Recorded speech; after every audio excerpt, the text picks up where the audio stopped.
Good morning, good afternoon, good evening, wherever you may be. I am your humble host, Mr. David Null, also known as Hawkeye Two Feathers, and I greet you with the love and the honor of the infinite creator, from all the blessings from Source, from all the blessings of the universe that I hope that you will accept and receive. Now, I want you to hold that thought for just a minute because I want to unplug this fan right here because I think it's going to make too much noise. So hold that thought.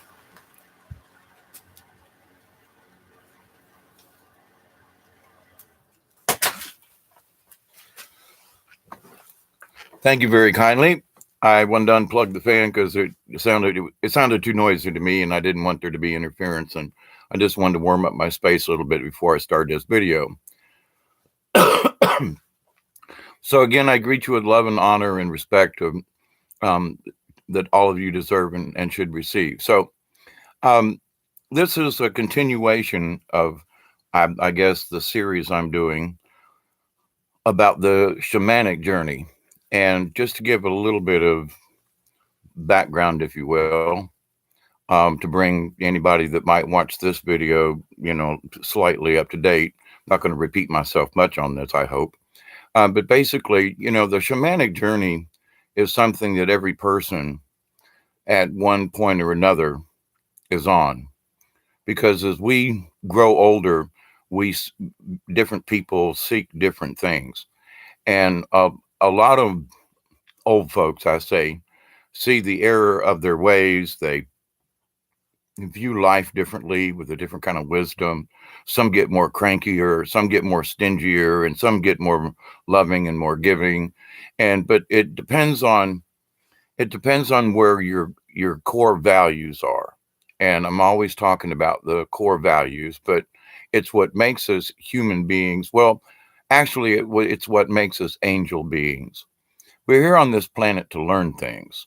If you're of the Christian faith, you think, well, okay, God put us down here and to learn and to do the Lord's bidding and all this other kind of stuff. When basically we're on this planet to learn how to be better spirits, how to be a better individual, um, which brings our spirit to a higher vibration.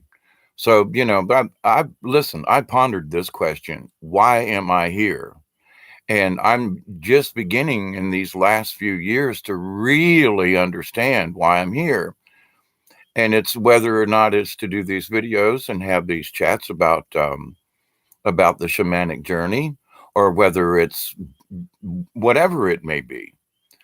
So, with that said, it's very important that I talk about these things because many people have made comments and said they appreciate the fact that I do speak about these things. So, with that said, I thank you all, and you know who you are out there. And I don't think my chat is working. So, for whatever this live stream is, if somebody's put something up in the chat room, I'm not seeing it. So if you're asking me something or saying hello and I don't respond, understand that for whatever reason that I'm connected this time, the chat's not working at the moment. I don't know what's going on.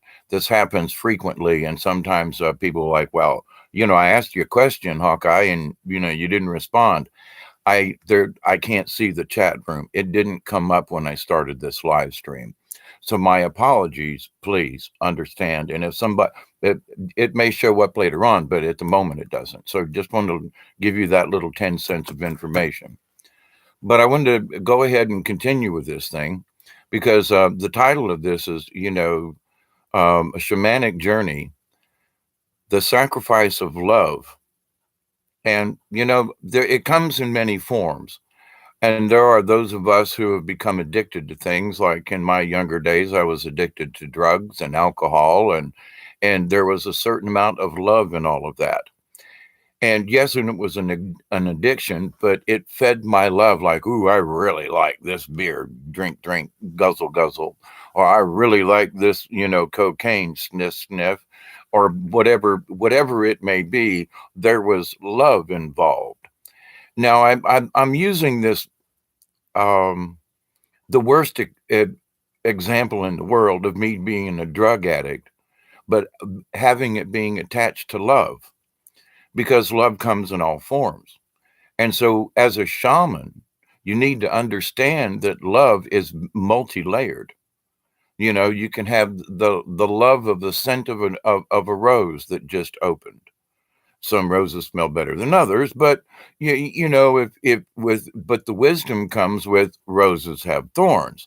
Now, it doesn't mean that you can't pick the rose. It just means that there are thorns and you must be careful. You can't just reach in there and grab the thing. So, and love has thorns. You know, sometimes you get reach into what love is all about, and you find out that love can be an addiction. It can be an addiction to drugs or alcohol or food or chocolate, you know, or smoking cigarettes or whatever it may be. It could be the love of pornography. It could be the love of anything, too much anything, excess love, if you will, infatuation. So, what a shaman must learn, and one of the basic things is like, okay, now, what does love mean to me? And as a shaman, as a spiritual being, as a religious person, just, you know, it's not just the shaman, but I've already said that I believe that everybody who is seeking a higher spirituality is a shaman in training because you got to want it. That's like the big rule. You may think you want it, but if you really wish to be a higher spiritual being, regardless of what walk you take, you're going to have to, quote, sacrifice things that you love. Well, you know, I really like to be stingy. I like all the ice cream for myself. No, there are other people, maybe not in the room, but you should invite friends over to share the ice cream. And you go, well, why should I do that? It's my ice cream. Well, but there again, you're not understanding the basic process of this because love comes in so many different ways and forces. So you got to say, well, okay, for me, just for me, well, what does love mean to me? Is it the love of watching a good movie with a box of popcorn? Well, there's a lot of love in that, especially if the popcorn's good and the movie's halfway decent, you know? And you got a halfway decent chair. But I digress on that. But to the point, though, there are the levels of, ooh, how much fun is this? You know, there are people who would sit on a blanket outside in cold weather to watch a movie outside with other people in a park. I've been there too. And so it's like, but you know, not always. I'd much rather go inside. It's more fun, and I like the comfort of the chair and the air conditioning. But with that said, though, we have to look at love on so many different levels. And you have to go through your own personage and say, well, you know, I really love a sunrise. Great. But where does that fit in the scale of things? Well, you say, well, yeah, but I love a sunrise. And so I get up in the morning and I watch the sunrise and I have my tea or my coffee and I wake up for the day. Well, now that's absolutely wonderful. And I mean that with the highest of respects because you're taking something that is like that you love watching the sunrise and you're using it for your benefit. So you're going to use it to wake up, to have your coffee, to get your stuff together for the day, and to maybe smile, say a prayer, maybe do a little meditation, maybe sometimes run, whatever it is. But you see pleasure in it, and it's something that you can love because it's an expression of yourself. So you say, yeah, well, that's not the same as like the love of a good salad. Okay. But, you know, I've had some salads that some people would say were to die for, you know, that would the salad dressing and the different taste and so, but love comes in different respects. So you have to start off with basic things and then you start into the personal things like, all right, now who do I love in my personal relationships? And what's the difference? Well, I love my brother, I love my sister, or brothers and sisters that I have all, and blessings to all of them if they ever watch this video. And to all my other brothers and sisters that I'm not necessarily related to by blood, but on this planet. And I love each and every one of you for who you are, and continue, please, to be an individual. We can all share a like mind, but still, being an individual is really where it's at. It's not that we should all give in to something, but it's a different thing to all have a like mind. And that's where the other love comes in. There are other beings on this planet, not necessarily human beings. And some of them are nasty. We've had conversations about this, but there are loving beings. And they are quite frankly, afraid of us because we have such tumultuous outbursts of anger. Sometimes too much laughter can like get them a little scared, but that's way on another level. But we have to understand that there's different levels of love, what love means, and that also where would I share my love? How would I share whatever what my concept of love is to begin with? So it's like, well, I love my children. And, I come home and, I remember them, being firstborn and that baby smell and changing diapers and going, whoa, that's some smelly, yucky. I don't know how did that come out of you, my son? And wipe their bottom and clean them up and but give them a new diaper. I've been there. And so, and many of these memories, there are certain memories that are like snapshots in my head. And I loved that. I loved my son. I love my daughter. I didn't have the same experience, but that's a separate issue. But to the point, though, we all have to look at what love is and how do we feel it. So you can look at your family, your friends, and, whether or not you have children or not. Some folks don't have any kids. And so you have to find love in other places, looking for love in all the wrong place. Okay, that's enough of that. But with that said, though, love is very important and we should give it. And I did a previous video about trust and honesty and integrity and so forth. And so love comes in with that.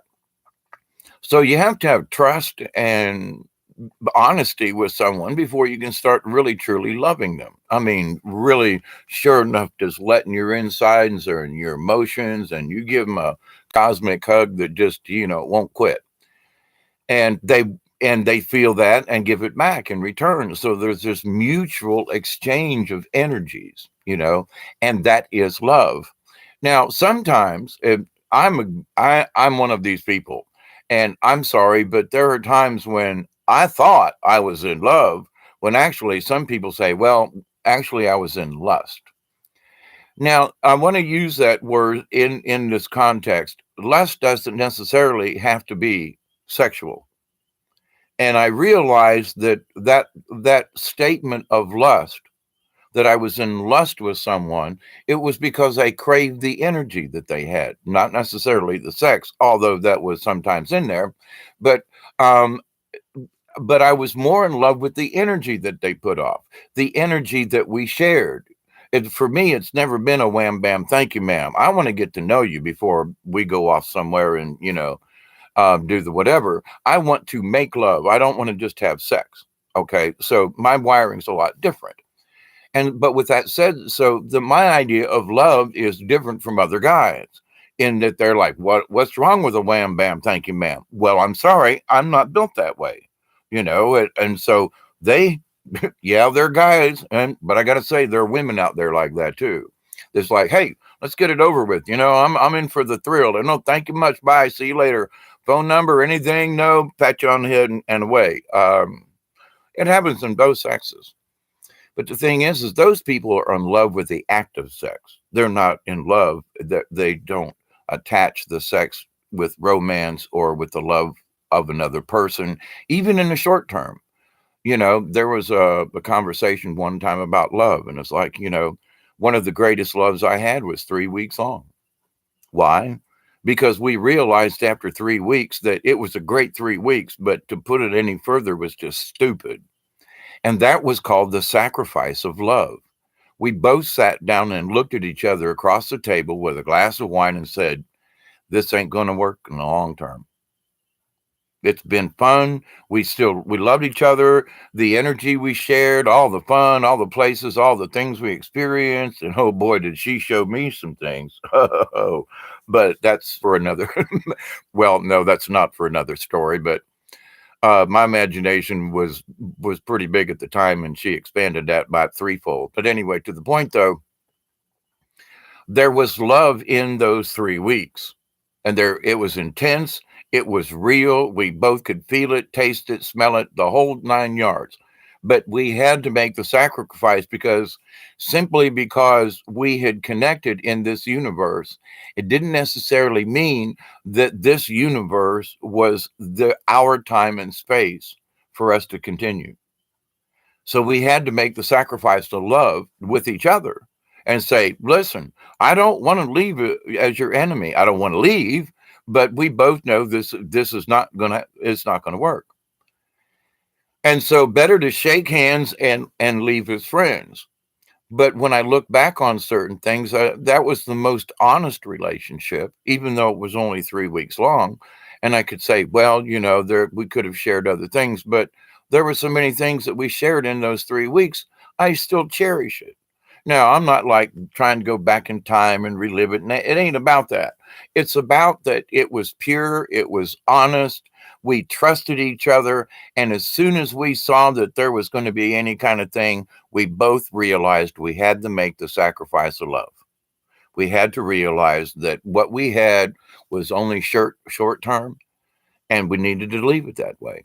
And it was the best, listen, as a younger man, and I heard that she pined over me after a while, but it was just like I was sad not by missing her, but sad that we couldn't. I knew it was like not going to work, so I was sad because it couldn't work. I realized it in the grand scheme of things, and no matter how much I wanted to scream and jump up and down and bitch about it, it wasn't going to make a hill of difference in the long run. And that in the long run, it was more important to end it the way we did and to move on, especially with my life, because I was just like, it was a whirlwind. And at the same time, I was left standing like, well, now what did I do? But it gave me, what it did was it gave me a grown-up's point of view for me about what love is about. And love can be whirlwind. And it can be something that two people trust each other, but it may be only for 3 weeks. Maybe it's only for 3 months.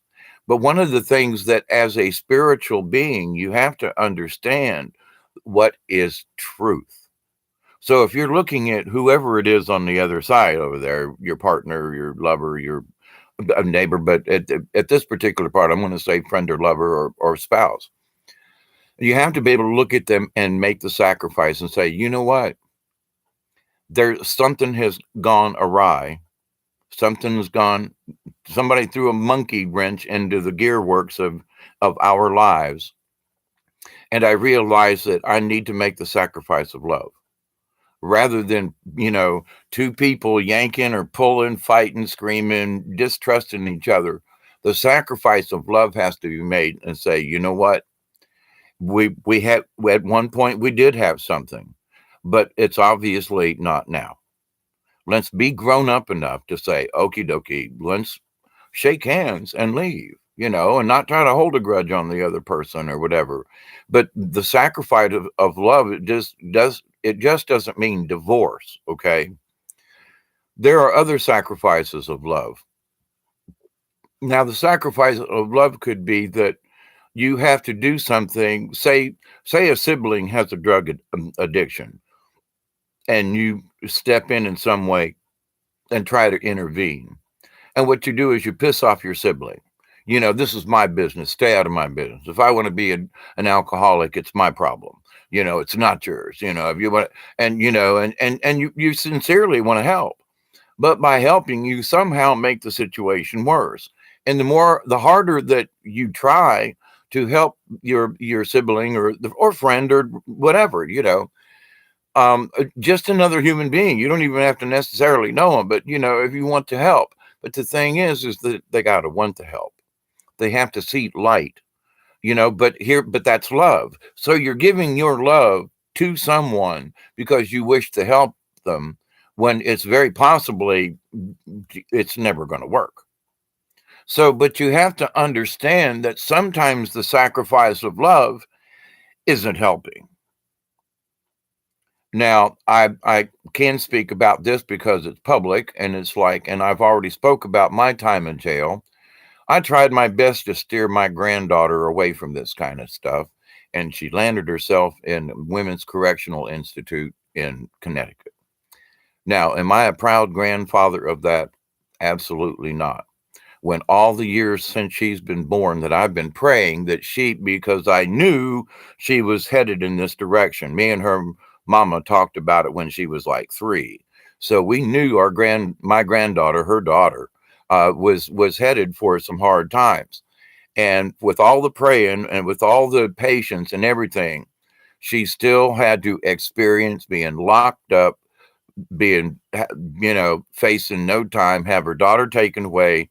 Sometimes, and I'm talking about this because it's like, yeah, I need to speak about it, not for myself, but because, as hard as I tried with my, uh, you know, to my granddaughter, I'd say, honey, look at my life. Look at what, a year's worth of time in jail did.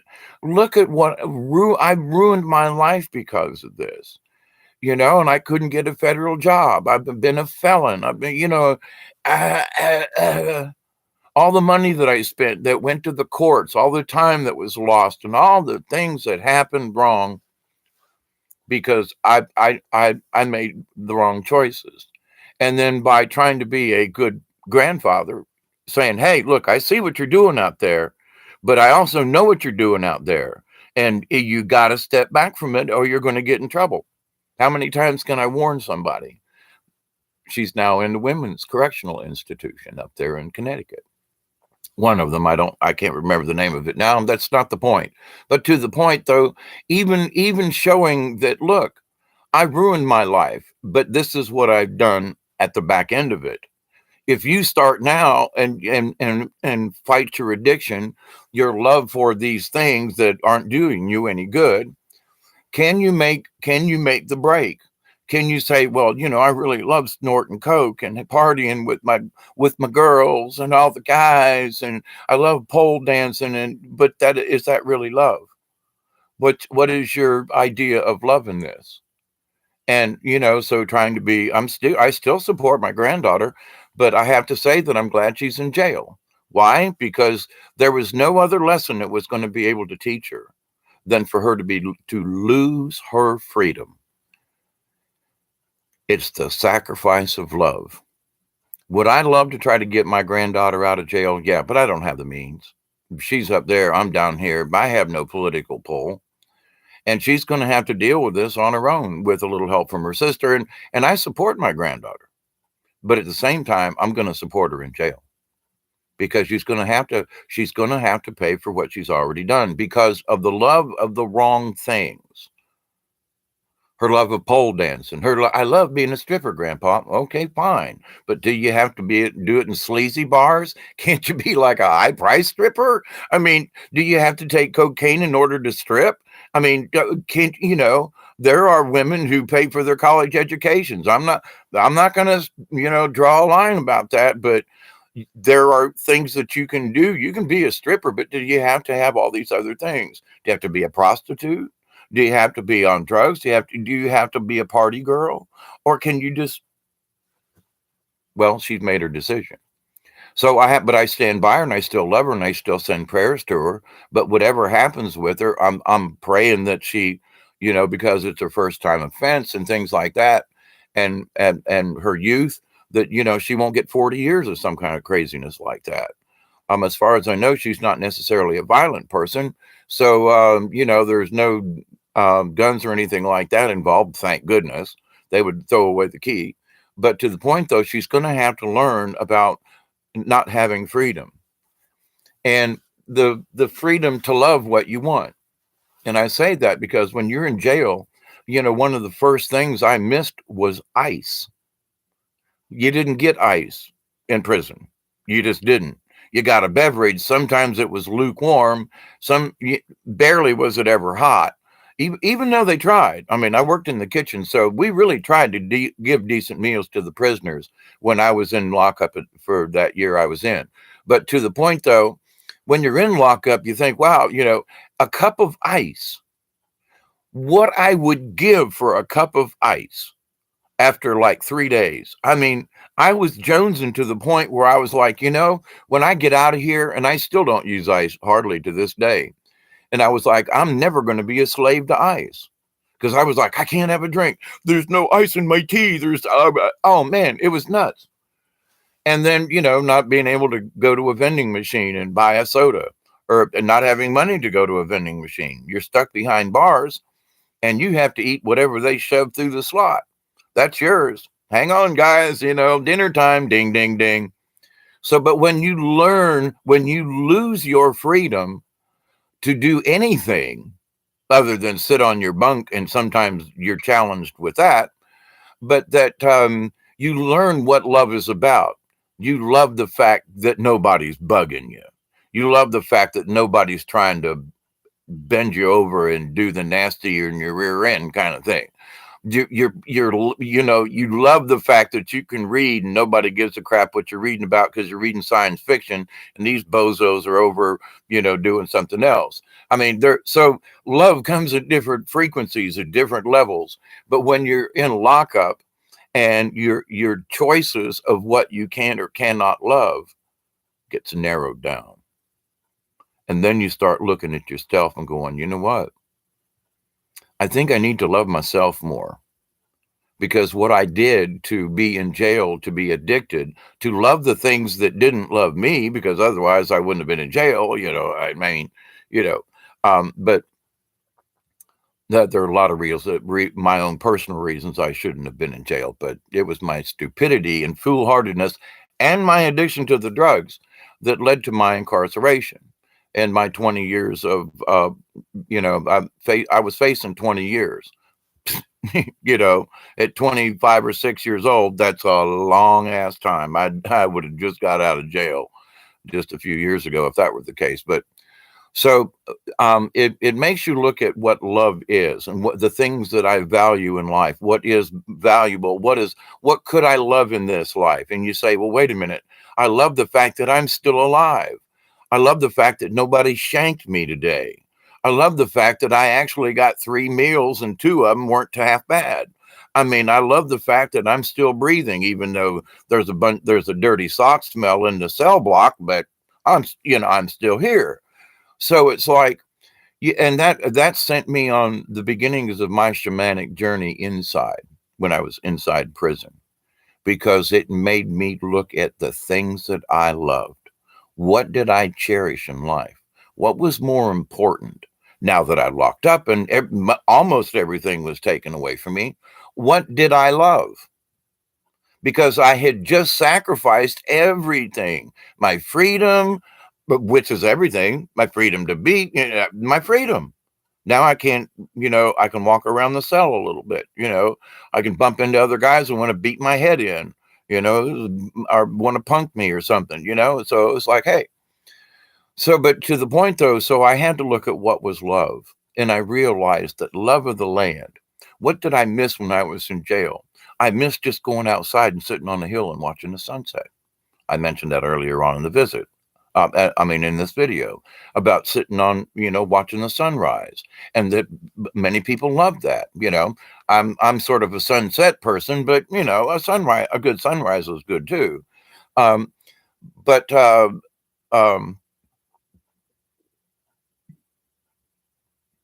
how we look at things. So one of the things that kept me, and I learned how to astral project, which is odd while I was in prison, but the farm that I lived on, which was also the house that burned down after I got out of jail, which is kind of creepy related there anyway.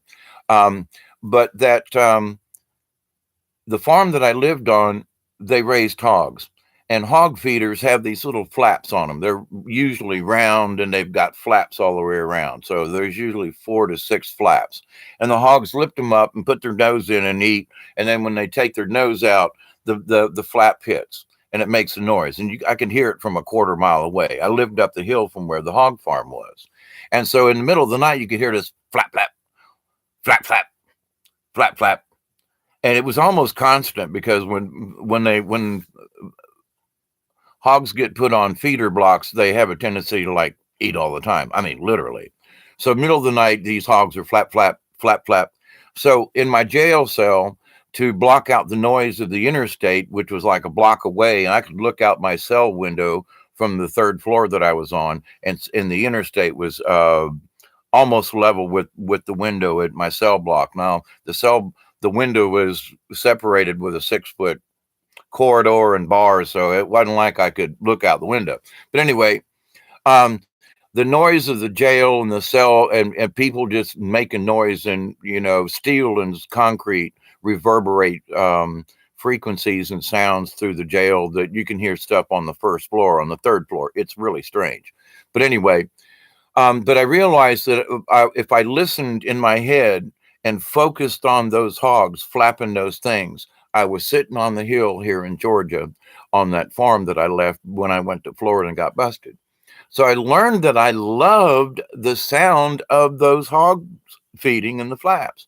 I loved the smell of the hill where I lived in the evening time. There was very few houses around. It was freaking gorgeous. It still is gorgeous out that way.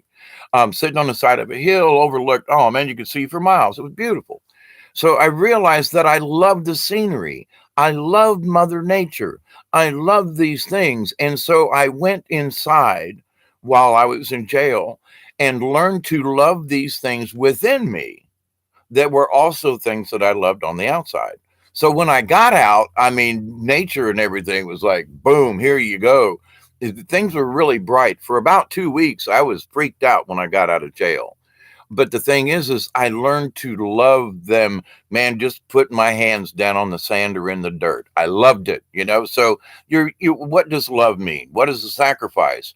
Well, I realized that I had sacrificed all of the things that I loved, my family, my friends, my freedom, which means a crap load when you don't have it any longer, for the love of drugs.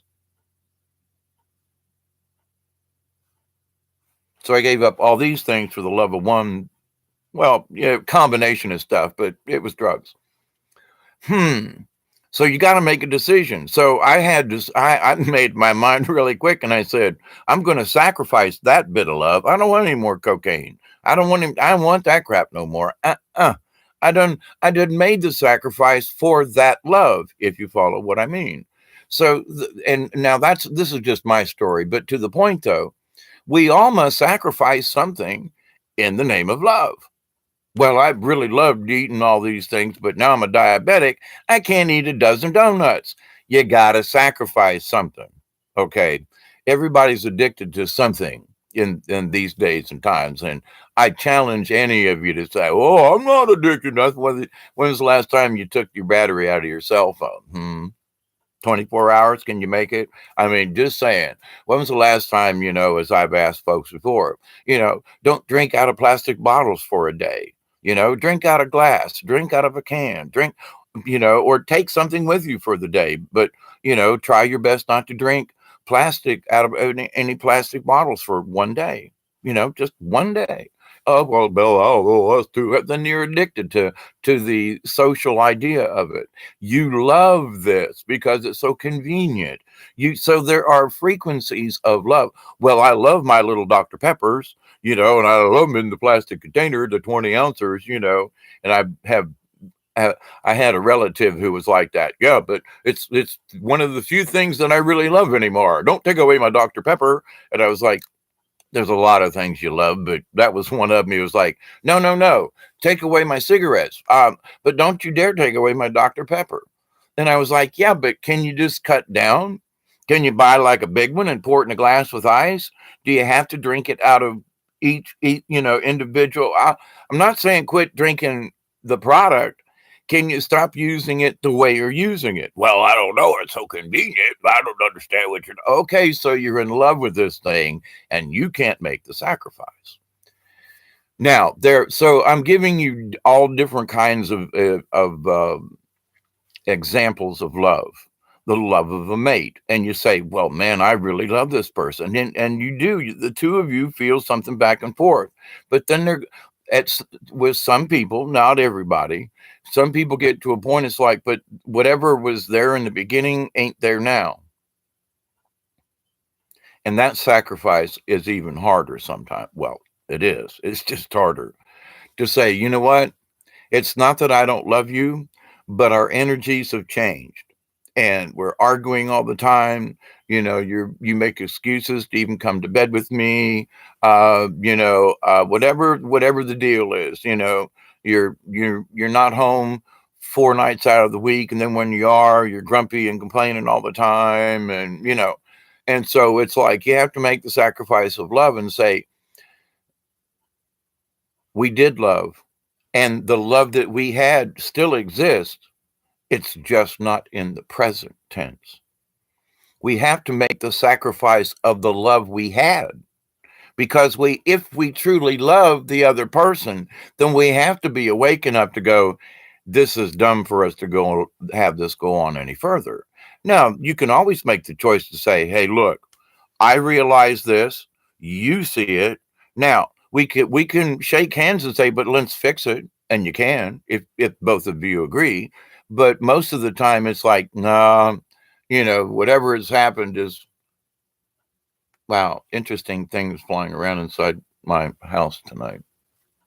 See if any orbs fly by. Anyway, the important thing is, though, and you say, well, Hawkeye, this might be stupid, you're asking me to sit down and compare the love of chocolate ice cream to the love of a child. Yeah. And you say, but wait a minute, what's that got to do with it? What's love got to do with it? Because there are these different levels of it. And you have to be able, as a shaman, as a spiritual person, you need to investigate, what does love mean? And in the ultimate sense, you have to look at the really big, giant picture. And it's like here at my age, at 66, and I look back on my life and I look at what's supposed to be in front of me and I go, I had no idea this is what they had in store for me. Now, I've made my choice to follow this shamanic journey of my own. So, and you all, I still can't see the chat if you're posting. So please understand, I love you, and I can't respond. It's not showing up for me. So I thank you, and I apologize for that. But so the sacrifice of love, and I realized years ago that I had to make some sacrifices, and man, did they hurt. But it was for the love of the person I was with. I was given vision as to what things were going to sort of be like right now, where I'm at now. And the future did not include them. And no matter how hard I tried to fit them into what was supposed to be my future, Creator, the angels, I mean, I went on a vision quest over this stuff in the North Georgia mountains, and sometime I will speak about that. It was fairly personable or personal, but it is worth sharing because of what happened in just a few hours' time on Trey Mountain in North Georgia. But anyway, with that said, though, I had literally the skies open up and Creator reached his hand down and said, you've got to make this sacrifice. We know that you love this person, but it's not going to work. It's not in the cards, not your cards. You got to, and I'm like, but no, but no, but no, but no. And sorry, dude, this ain't going to happen. But I can try this and it ain't going to happen. But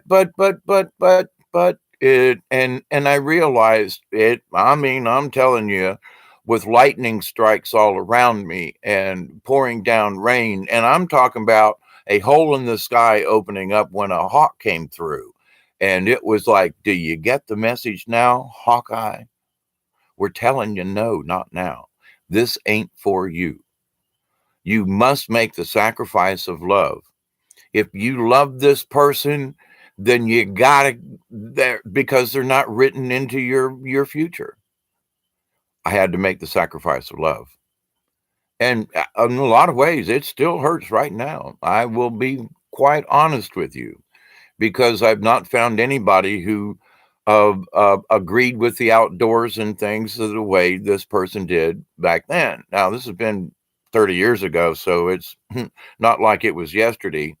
But in our heart of hearts, it seems like yesterday, because I trusted her. There was integrity between us. There was romance. There was love. But there was this thing that I realized in the universe that I was going to have to sacrifice, and not for my sake, but for hers. because I was going to have to do this journey that I'm on right now by myself. I had to do the hermit thing. And how can I be a hermit if I'm with somebody? I know. And it's like, that's one of the biggest arguments I've had with my shamanic journey is like, but why do I have to be alone? I mean, come on. Can't I find a woman who wants to be a hermit? Come on, guys.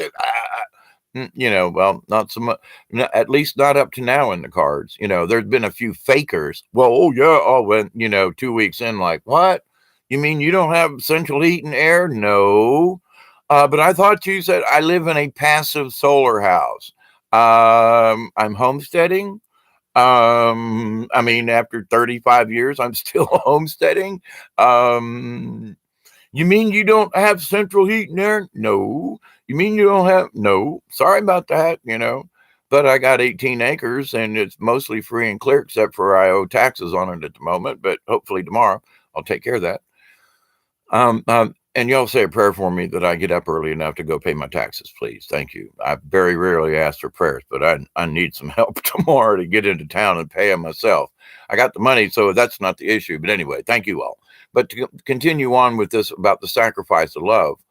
Now, there's been a couple of other instances in my lifetime where for some reason it seemed like there were unseen forces forcing me and my partner away. And sometimes it was a very close friend. And it just seemed like something just got in the way and said, sorry, you guys, you guys can't go forward together in almost anything. And somehow a rift was put up. And there's still sometimes I look back on things and go, what the hell did I say to piss this person off? What the hell happened? Because in my world, I'm like, we were doing this and this and that. So what happened? I don't know. Now, for some reason, there are people who've been like, think they know what they're doing with my life or like to talk about me behind my back. When I was doing a lot of theater and things, I would find out things, from somebody who just met me and go, well, Mr. Dave, I heard such and such and such and such. What? I'm sorry. Who did you hear that from?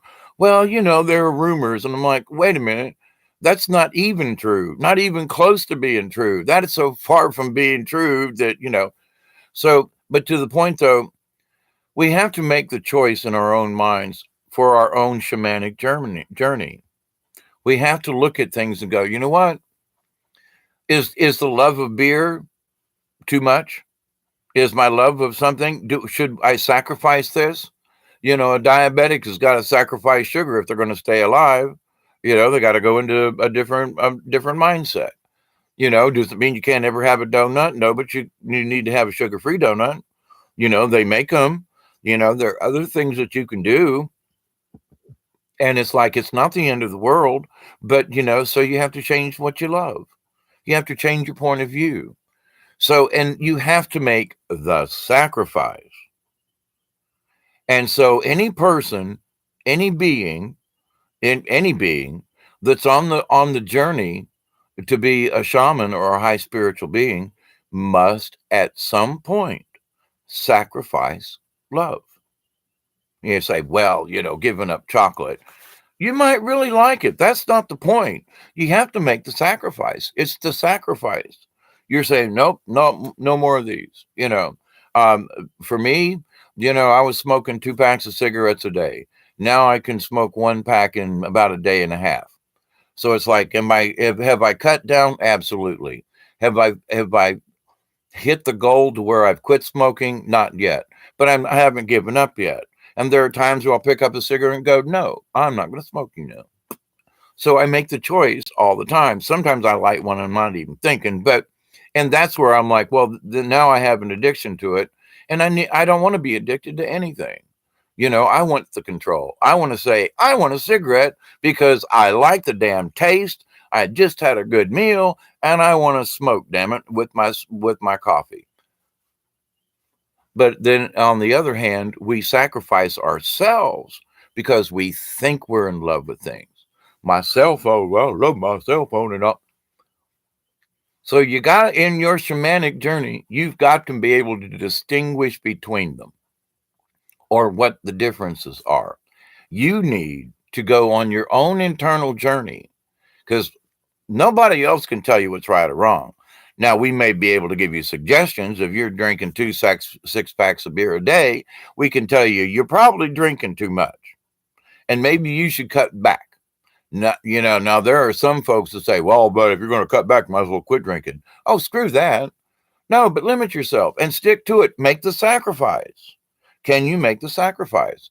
And you're not going to be a shaman unless you're willing to sacrifice, because in order to attain a higher realm of thinking, awareness, spirituality, frequency, etc., you're going to have to make some kind of sacrifice. It may be the smallest, but in somebody else's world, it may be huge. It may be huge in your world. It may not matter to anybody else, but it's what you make of it. Now, for me, when I was in jail and ice was the thing, I realized that I'm never going to be hooked on ice again because there's no reason. I drink things that are lukewarm all the time, and it's like, it's a drink, but I'm not a slave to it. Now, do I like a cold drink out of the fridge? Absolutely. But do I have to have ice? No. Because sometimes down here in the country, when you don't have ice, sometimes your drinks are lukewarm and you just have to, when you're out camping in the swamp, you take some ice, but it ain't going to last for a whole weekend and you can't get back to the store. So by Sunday, things are kind of lukewarm. You drink them anyway, it's lukewarm. So what?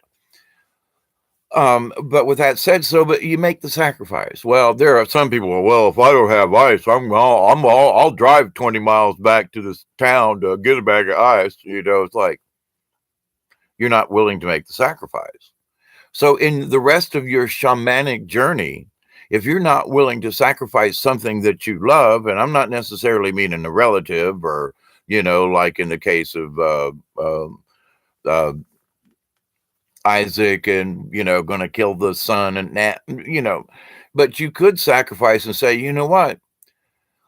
There's been sacrifices that I've had to make to where I have to stay out of family business because it's in the best interest of the total picture of love. And I say, yeah, but I miss this person, or but I can, if I go in there and just show up, I'm going to upset the apple cart.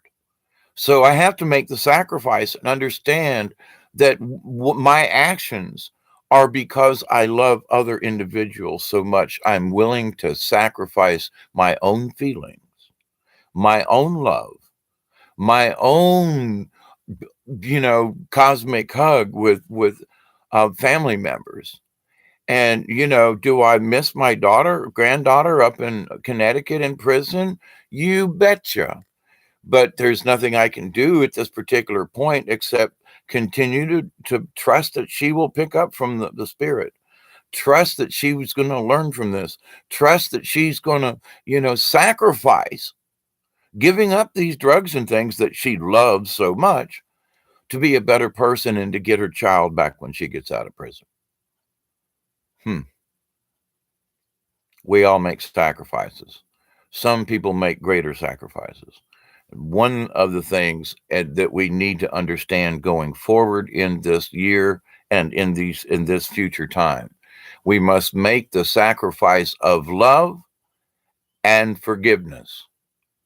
Because if you love someone, then you can forgive them. Now, that doesn't necessarily mean you can let them back into your life and trample all over you. They ain't talking about that. But you can forgive them for past deeds and say, from this point forward, I'm going to wipe the slate clean. And I'm going to say, if you wish my continued love and respect and honor and trust and etc., then you will show me the integrity that I believe is still within you. Show me your own honesty. Give me trust. Show me your integrity so that I can willingly give you my love and be more honest with you so that we can fix these things. So in this going forward, I don't mean just this year, I mean going forward, we have to be willing to say, I forgive you. And from the damnedest things, when we've got to reach down in there. And so any of y'all Christian folk out there who may be listening to this thing, as Jesus was being nailed to the cross, he said, Forgive them, Father, for they know not what they do. And there are people who have done harm to us who don't really have a clue what they've done. I know I've harmed other people and had not a clue what I've done. Maybe I was too drunk or high, or I don't know, maybe just not aware. But I know that sometimes we do things subconsciously to other people, and we sacrifice our love because we're not paying attention. We sacrifice their love to us because for some reason the two beings are split apart for whatever reason. We don't trust one another or whatever the thing is. And it's usually because there is love involved. Two guys who play handball on Saturday, and they're really good friends on the handball court. Something happens along the night, along the way, and somebody hears something or whatever, and then they never speak to each other and avoid each other in the locker room, and it spreads. Other people go, "What's wrong with those two? They used to play handball all the time, or tennis." You know what I'm saying? So like and sometimes we need to take the sacrifice of love and say, "I forgive you," before they do. You're like, well, what about the other person?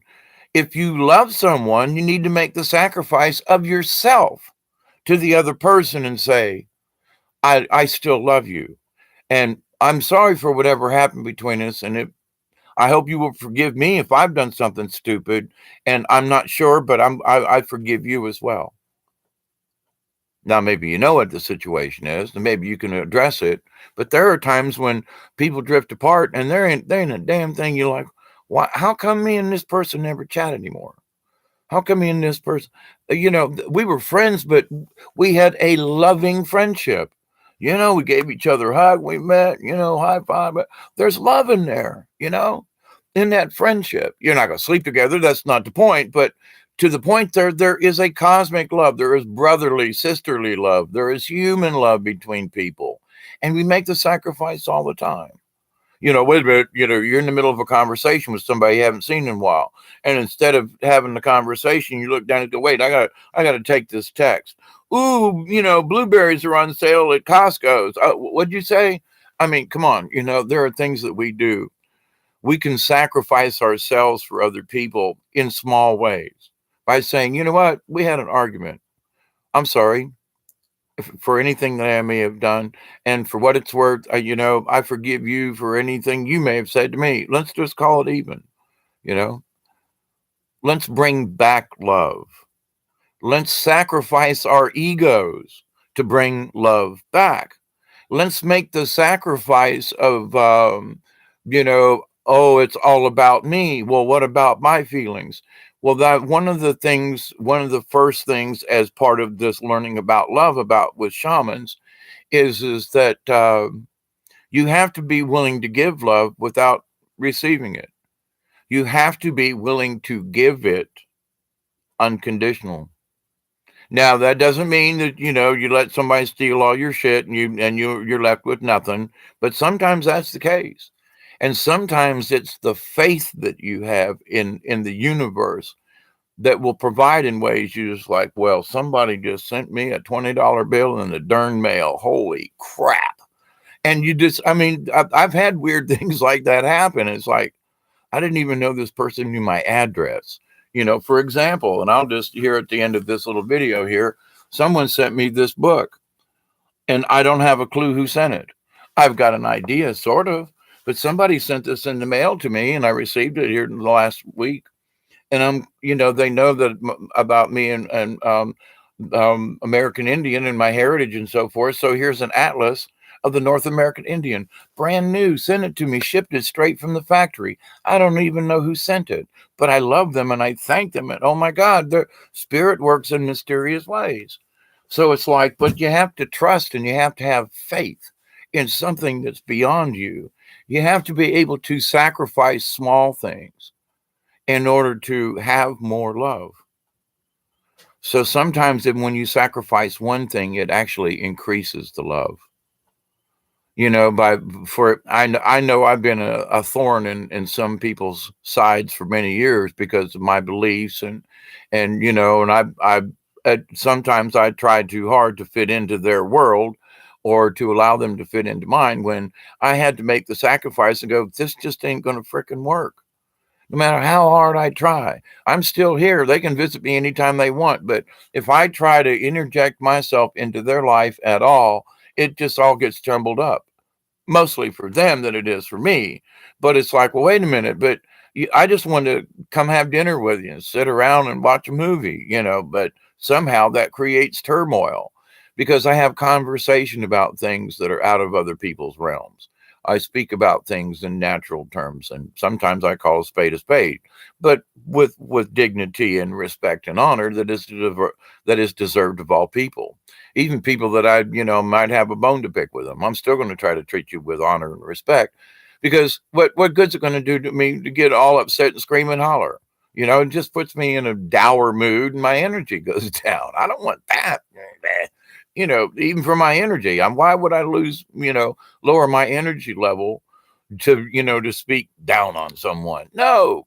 Anyway, but see, that's the sacrifice we make. We say, well, I'm going to sacrifice not getting pissed off at somebody. What? You say, well, wait a minute, but that's the sacrifice of love, because you love to cuss somebody out when they piss you off. So there are so many depths of love. You go, well, wait a minute, I don't know about that. Well, how many times when you're stuck in traffic do you shoot somebody the bird then?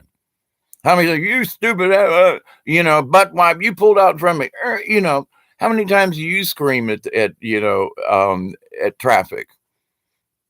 I used to, but the point was I realized, well, if I got stuck by this traffic light, there may have been an accident up there that I might have been a part of.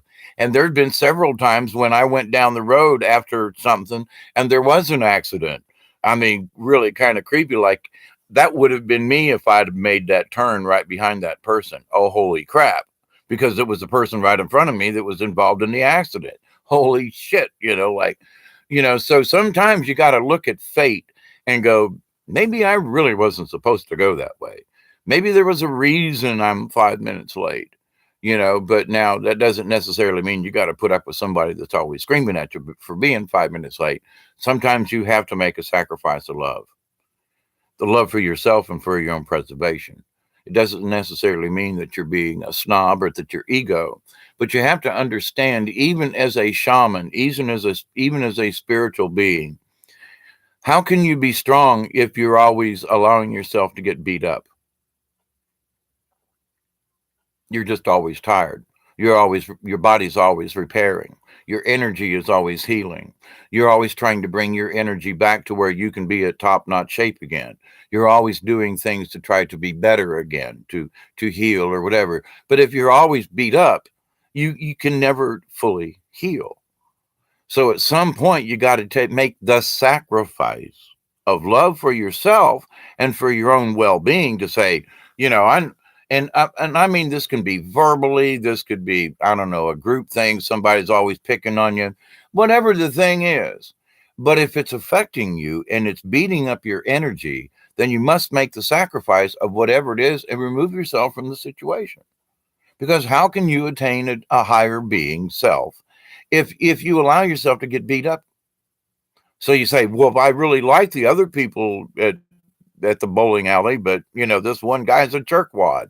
Okay, so maybe you that 7 out of 8 people or 6 out of 7, you know what I mean. I'm trying to think how many people's on a bowling team, but anyway, you just do something and say, listen, I realize we're always arguing. Can we just stop here?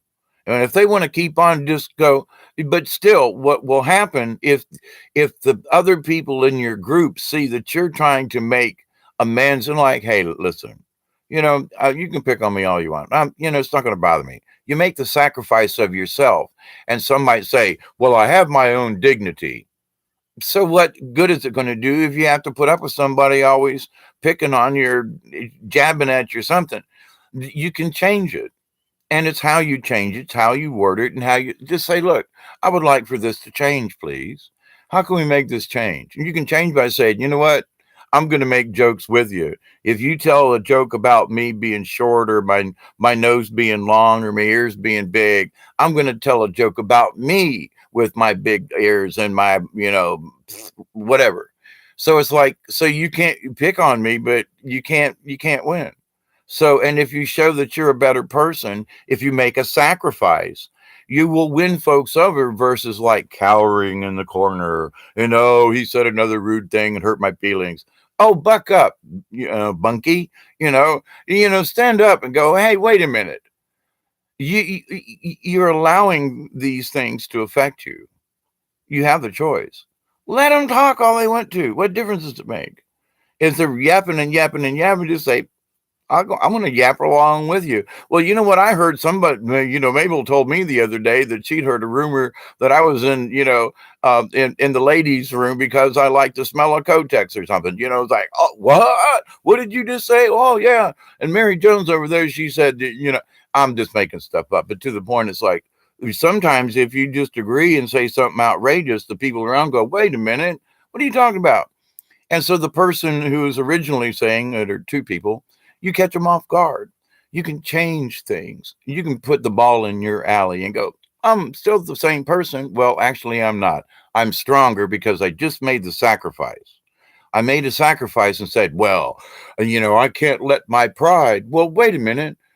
If you can have pride that's boastful. You can have pride to the point that where you become a mealy mouse, or that you become a recluse, or, well, I don't have to tolerate that, so I just won't go there. Well, sure. Well, that you don't have to tolerate it, but is not going where you'd like to go the way to deal with it? I mean, make a sacrifice. Make the sacrifice of self-love and go, wait a minute, I'm going to handle this in a different way. So the love comes in so many different forms of likes, dislikes. Ooh, I hate that. Oh, I don't like that. Well, this could be better if. Let's focus on simple things for our higher being. We get our energy swiped all the time with our cell phones, computers, looking at ads, this, that, and the other thing. Our focus gets drawn in different directions. So we're making choices and we're paying attention to things. We literally turn our love to these objects that really don't matter. I mean, the people who spend time on, I know I'm bringing up cell phones again, but there's a really good point here. People have taken their love and put it into their cell phone because they like the apps they're playing. They like this little game they're playing. They like to send text. They like to tweet. When some of that may be beneficial at some point, um, what does it net you at the end of the day? What have you learned by your fingers on a keyboard? You're sacrificing yourself for the love of this little gizmo, and for the love of the applications that you're playing, and for the love of doing this and that with your cell phone, when you should use it for what it is. It's a communication device, not all these other things. And you say, but what else does this hurt? Well, I say, well, if you love yourself enough to want to get your frequency higher, if you wish to be a shaman, then you must sacrifice these things because it's stealing your love. Whoa. So in order to get your love back, you're going to have to make a sacrifice. If you want your energy back, you got to put down your devices. If you're on them all day long and you're always, got to pick it up. I used to be there. I'm telling you, I used to be there. But that if you're going to be a shaman, all of any time, you've got to make the sacrifice and say, I'm going to turn you off for my own self-love and preservation, because my energy needs a little quiet time. My energy needs a little bit of honest, universal time that isn't connected electronically. Disconnect from the matrix that is this and the cell phone and all that. Disconnect from the matrix, and you will find that the universal spider web, it's like a matrix, but it's not, because it's connected, but not like the matrix. The web of the universe, the spider web, the connections, is a natural thing, whereas The matrix is man-made and artificial. We can become a part of AI, but we're always a part of the universal spiderweb of life. I choose not to be a part of the matrix. Hi, Bob. I forgot to say hi to you, Bob. Hi, Bob. Coffee, coffee and a cigarette. We'll have donuts later. And for anybody who knows, Bob is one of the names of one of the AIs. And I'm always like, thank you, Bob. Thank you for the this live stream to go without crunching. Uh, Bob, I wish you'd fix this thing though with the chat room because I can't see anybody's chats, but I still love you, Bob, and thank you. Now, with that said, I choose to take part in the matrix and use it to my benefit, but I know when I can shut it off. Now, with the universe, there is no shutting off the matrix of the universe. That is always there. This, however, is powered by external devices. Once these devices are unplugged, you're right back to the universe again, which is always there. So, but understand that to make a sacrifice of shutting off your phone or your computer or the TV or whatever electronic thing it might be that has really used too much of your own attention. And that's the whole point. You say, well, what difference does it make? Well, when was the last time you really went outside and spent any time? Well, I've got email and I've got this, and then we watched a movie, and yet, okay, but when was the last time you went outside? When was the last? I mean, not for to smoke a cigarette and sit on the front porch. No, I mean, went outside for 3 or 4 hours and literally went outside. But well, I don't have time because I have all these, excuse. Okay, but to the point, the sacrifice is to turn these devices off so that your own love energy will recalibrate itself because these electronic devices are stealing the energy that is our the energy of our love. It's swiping it with all these little side portals and things. When you're on Facebook, when you hit the like button, you've got the choice now of sending hearts. So you're sending out the love. So you're sharing love on the internet with Bob the AI and some of those other cronies in there.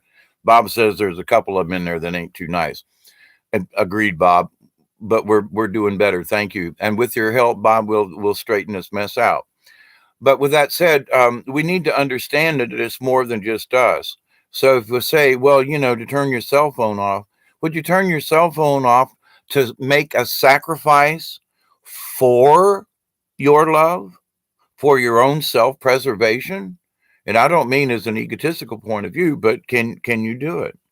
So there are sacrifices for love. And if you want to have a higher vibration, you got to knock off the electronics at times so that you can feel the vibrations of the universe. These electronic devices interfere with that. So make the sacrifice for your self love. See, there are many levels of love.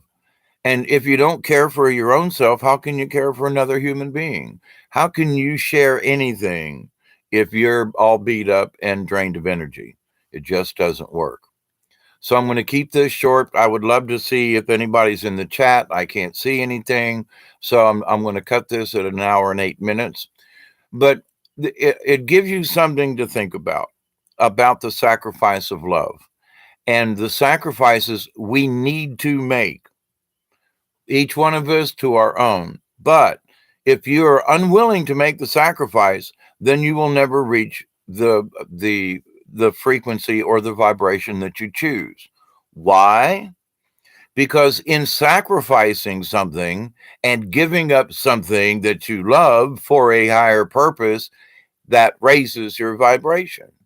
So if you're unwilling to do that, then you're unwilling to be a shaman. You're unwilling to be a spiritual being. You just want to kind of get along and, well, ooh, this is cool. And this is interesting. Ooh, I'm going to read some cards, but you're not really serious then about what your mission is, or what your true spirit is, or what your true spirit is and can be when you allow yourself to make these sacrifices. And sometimes you find out, well, after a while, doing without ice ain't really such a sacrifice. Where other people just, well, I can't drink that. There's no ice in it. And they're trapped in the world of just having ice in their drink. You'd be surprised. So, but when you start tearing down the fences within your own self and start categorize, let me look at love. I love to play golf. Okay. Do I love my golf shoes? Okay. I mean, the love. Yeah. But well, I can't go play golf unless I love my, golf shoes. Okay. But does that keep you from playing golf? I mean, is the love of your golf bag the reason? I mean, anyway, there's so many different layers of the love and the sacrifices thereof.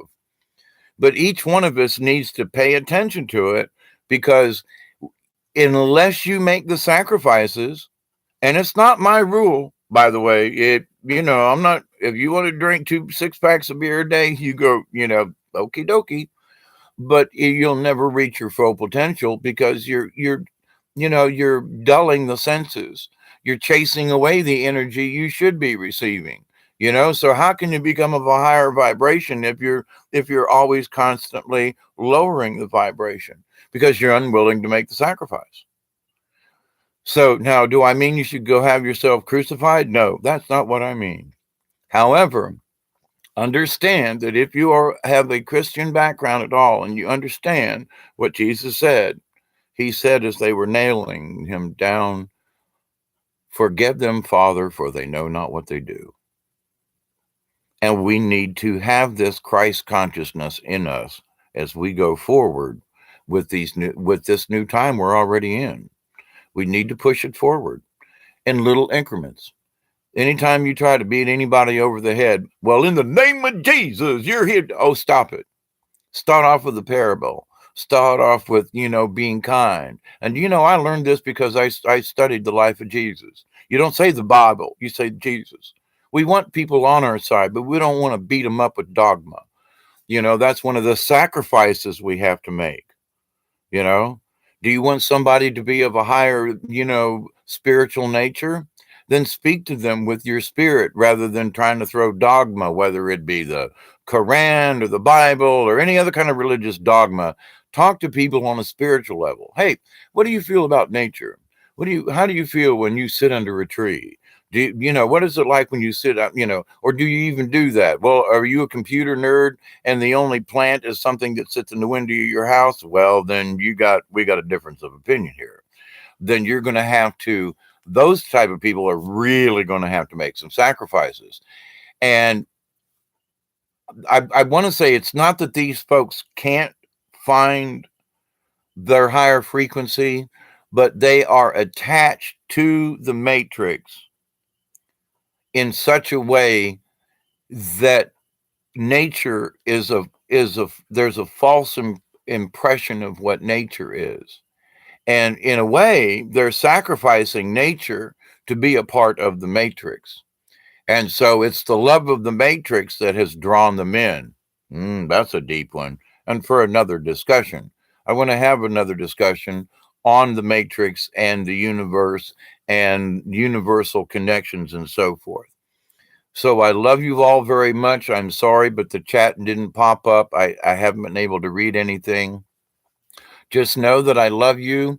And for all of you who show up here and watch and listen to this video and to listen to my point of view, it's because I want you to reach a higher vibration. My prayer is that you, your friends, your family, and all of your relatives and all of your relations will accept and receive the healing from the universe. That you will accept and receive the healing, the wisdom, and the power and the knowledge from the Creator that is available to each and every one of us. When you understand the spider web of life and how everything in this universe is connected in so many ways, you will understand that you can break free from the matrix. You can choose to not be part of the matrix. But remember that you can drop out of the matrix, but you never can drop out of the universe. Regardless of the matrix, you're still part of the universe, even within the matrix. It just makes for a double whammy and hard to understand. But with that said, so look within your own lives, look within your own self, because when you learn how to make these sacrifices, you will find that, oh my goodness, I have more control of myself. My energy is different because now I can say, no, I don't want that cigarette. I've got a cigarette that's been sitting down here. I was going to light an hour ago. Well, actually, an hour and 15 minutes ago. But I said, no, I'm not going to do it. I'm not going to smoke the cigarette for whatever reason. But to the point, I said no. I made the choice. I made, if you could say, sacrificing one cigarette. But to the point, I sacrificed what I wanted so we can make choices all the time. We can make the sacrifice. Well, I really want the cigarette. Yeah, but not now. I'm going to sacrifice my wants and wishes for this particular moment because I realize that's an addiction. I don't want it to have control over me. I wish to have complete control over myself. So when we make these little tiny personal sacrifices, it adds up. It means a lot. And if you can just say, well, wait a minute, I'm only going to eat one donut instead of 10. You've made a choice. You've made a sacrifice, but your body's going to love it for it. And your energy will be better because you made a choice. You sacrificed. Oh my God, I usually eat 6 of these things, but I'm only going to eat one jelly donut. Okay. And be satisfied with it and be glad that you had it to begin with. Well, what if I didn't have a jelly donut at all? I mean, but anyway, I like jelly donuts. Raspberry and but anyway, that Krispy Kreme. Okay, here we go. Or Dunkin' Donuts, but anyway, I guess maybe Krispy Kreme. But with that said, so I will say the prayer again for all of you. Blessings, thank you. I always send my love out to you folks, and I really mean it because I want all of you to find your own way, to find your own path. You are a shaman in training. Every person that steps foot on this earth has the ability, has the knowledge, and is a shaman in training. Now it's their choice to make the sacrifice as to whether how much of a shaman they will be by the end of their life. But trust me, none of us get to stay here on this planet. We all got to go somewhere else, at least for a time. Some of us come back, but understand, look at the bigger picture. What's going to happen when I die? Not if, but when. None of us get to stay here. Our consciousness. So pay attention. Well, what does it matter? Well, it matters in the long run. So look at the big picture. Make some little sacrifices now because when you keep the big picture in the picture, then in so many ways there is salvation because you find your higher power. Creator will speak to you, the angels will speak to you, and you can be a part of the cause, and you can be a part of the consciousness, and you can be a part of the eternal and universal prayer. So thank you, you all. And until next time, there'll be more conversations on things. But I hope this helps you out in some way, shape, or form. And I really wished I could have seen the chat room on this one. But thank you, and I love you. And until next time, adios from here, TTFN.